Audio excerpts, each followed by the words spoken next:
师傅，为什么有的师兄想改自己的毛病，有愿力却没有毅力？是愿力不够，还是业障使他重复的犯自己的毛病？应该怎样来真正的改自己的毛病呢？真正改自己的毛病要痛改前非，要痛，痛了才会改，人不痛不会改的，要伤他的心。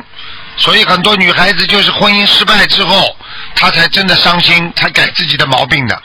像我们要改毛病就必须改习气，改脾气，什么都要改，明白了吗？一定要改。明白。什么叫痛改啊？痛改就是我下定决心，要有毅力啊，要有愿力，那这就是痛了啊！我今天呢，我这个事情呢，现在很多人生癌症了，哎呀，我一定要念经，我没时间怎么办？我早点起来念，因为他痛了呀，明白了吗？明白了。